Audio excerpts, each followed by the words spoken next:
Okay guys, so happy Halloween. It's October 31st and I started making my way up here and planning on doing a night ride down up Prieto again like I did the other day, but this time with two lights because I've got my headlight on. And lo and behold, I shorted out my headlight. So thank God I had my helmet light as a backup because the headlight got shorted out. So I've had this happen with my NiteRider lights before, and what happens is with those smart plug, I don't know what they call those adapters, but when you plug it in, you got to go a certain direction, and it's easy to kind of get confused and see or not see the right direction to plug it in, especially at night when you're doing it at night.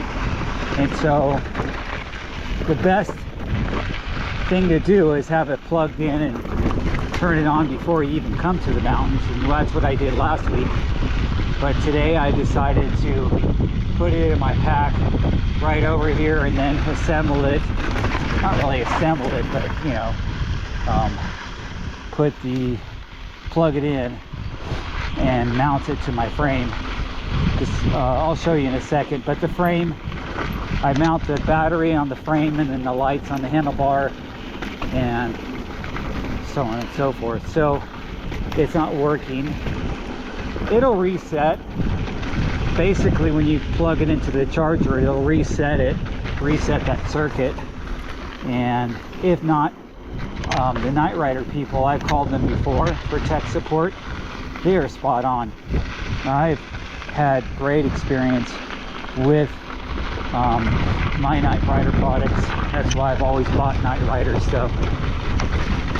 And it's very durable, very good. It lasts a long time. I've crashed on it many times.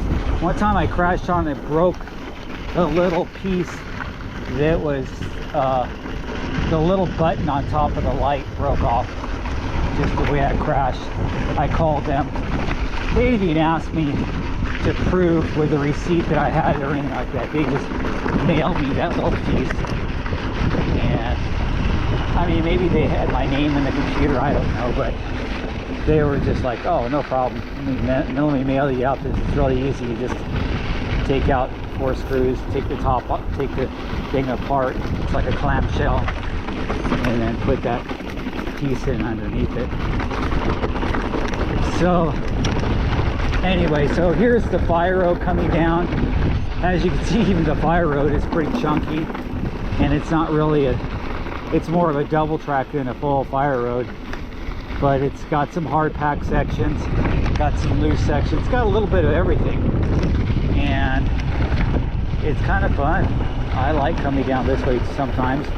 I've done it at night many times because I've come up here and I just ran out of daylight, and if I'm going to come down without any lights or just with very little lights like a backup light, then I'll come down this way. I like to have a strong light for El Prieto. I can't imagine doing El Prieto with a weak light. Hello. So anyway, I've got to turn off my camera, finish. Well, let me show you where it's all dark down here, and you'll see why I want really bright lights when I do El Prieto. And I'm not going to do them with this light only, or just only using this light. I'm going to use the combination. This light on my helmet that you're looking at right now is 800 lumen, and I'll show it to you in just a second, but here's where it gets real dark. It's 800 lumen, and it's the Lumina, NiteRider Lumina, and it's the biggest size they had at the time. Now they have the 900, but it was the biggest size they had in the Mini. There's a full-size one that's longer light. It is, oh shoot, That was my battery. Or my water bottle. Oh, my water bottle. Well, let me grab that. Oh.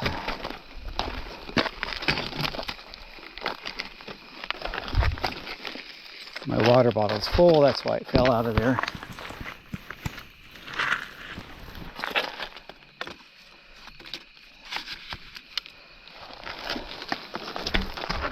Okay. I don't want to lose another water bottle. I've lost enough. Seems like I buy at least half a dozen water bottles every year. Either losing them on the trail, or I just misplace them, or they get kind of cruddy looking and I don't want to use them anymore. So here's where it's real dark. And anyway, so I'm going to turn off the cam and ride on home, and this helmet light will be fine for the ride home. I mean, riding on the streets. As soon as I leave this pavement, I'll be on the streets, and it'll be fine. But it's a good thing I checked it before I got all the way up there and didn't have to depend on this light all the way down. But it is a buzzkill, because I was hoping to do El Prieto with 2 lights and show that to you guys. And I've got my goggles on. That makes the helmet light much more stable. Well, I'm going to show that to you before I finish this video, and that way you can see what it looks like. I got to get in the light though to show you, because it's hard to show you the side of the light and the setup without some light. So, and it can't be the light that I'm showing you. You'd be surprised on, we saw one rider coming up, but you'd be surprised on people that hike this area at night. You guys watched my last video when I did my night ride. I ran into 2 hikers there. Not ran into them, but crossed paths with them, and they were hiking with little those strap-on lights on your head.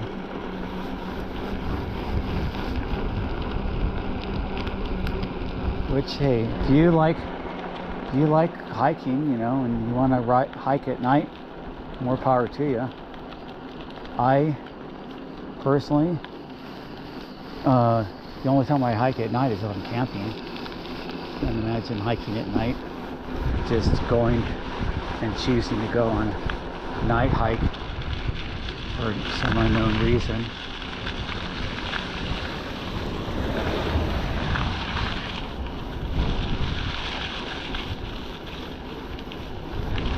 So this is JPL, or we used to call it JPL, NASA now, but it's a Jet Propulsion Laboratory that got sold to NASA or taken over by NASA. I don't know how that works.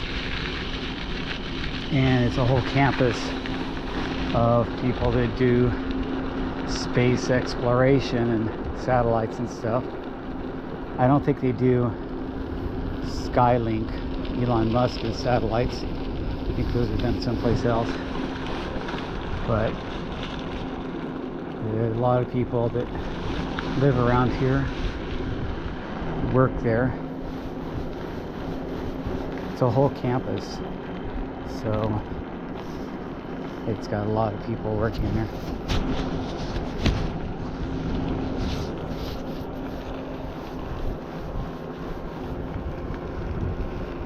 Well, it's warm up here. It was cold down there.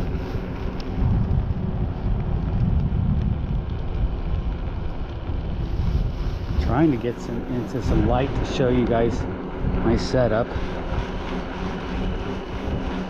and show you what I did that caused it to short out.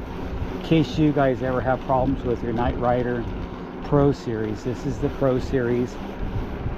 It starts as a Pro 1400, and then I think the 18 and then this is a 22, and then it jumped all the way up to like the 36 or 44 or something like that, where it's dual lights. But this is a single one. All the stuff is on sale right now on the NiteRider website. It's actually cheaper on the NiteRider website than it is on Amazon. So, because NiteRider has a store on Amazon. So if you're really serious about night riding, I would get a NiteRider. I've had no problems with mine other than this, but it's an easily solvable problem, and I will show you how I solve it when I get home and plug it into my charger, and then unplug it, and then it'll reset. If that doesn't work, I've had them also send me a brand new light before, and what was happening with that light? I think that light was giving me some flickering issues, and they had a bad batch. It's electronics, and they said, even though again I didn't have a receipt or anything like that, I didn't buy it directly from them, I bought it online. I told them where I bought it online, I think it was Jensen, and told them what happened. Said, send it in, we'll fix it, we'll replace it. And I mean, that's great customer service. How can you get any better customer service than having that free replacement? Okay, now this is giving me a headache with this. My mask, I mean my goggles. Let's take that off.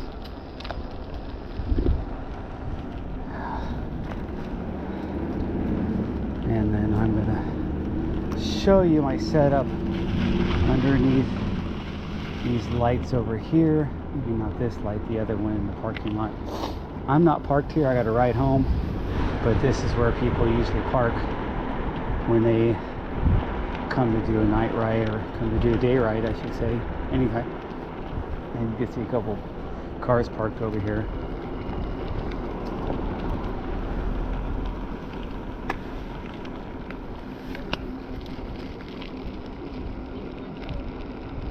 And then I'll go somewhere else where people don't hear me chit-chatting.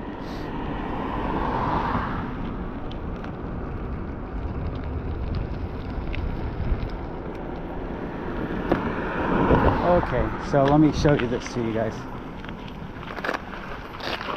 So first I'll show you this. So this is where I plug it in. Let me point it down there. This is where I plug it in. And if you plug this thing in the wrong way, because it's easy to get confused and think that it's turned around, but they have a little grippy side to it where it's, and it's even that's hard to see. There's a little grip thing. You got to line up the two grip things, and so here's the grip thing over here, and then plug it in that way. But I had it reversed, and then obviously now it's gonna work, not gonna work because I already shorted it out.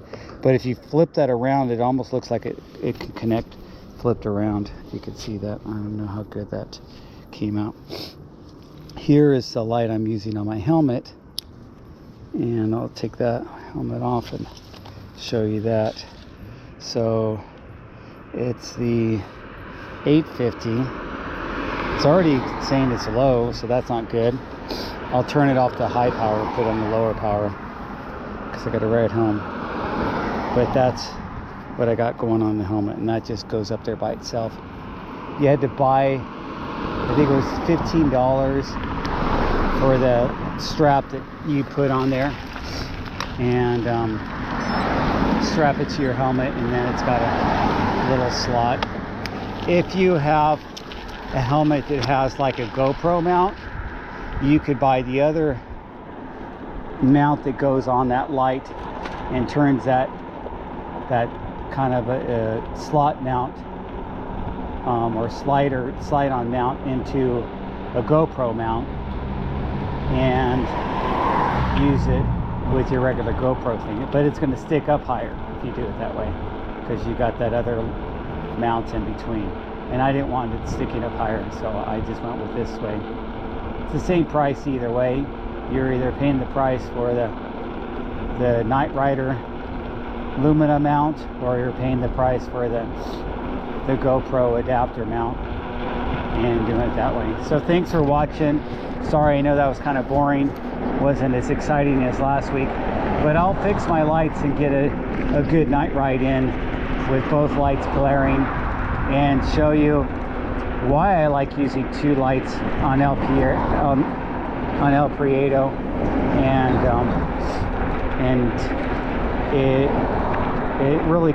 it's really a neat way to ride at night on single track. I love it. Talk to you guys later.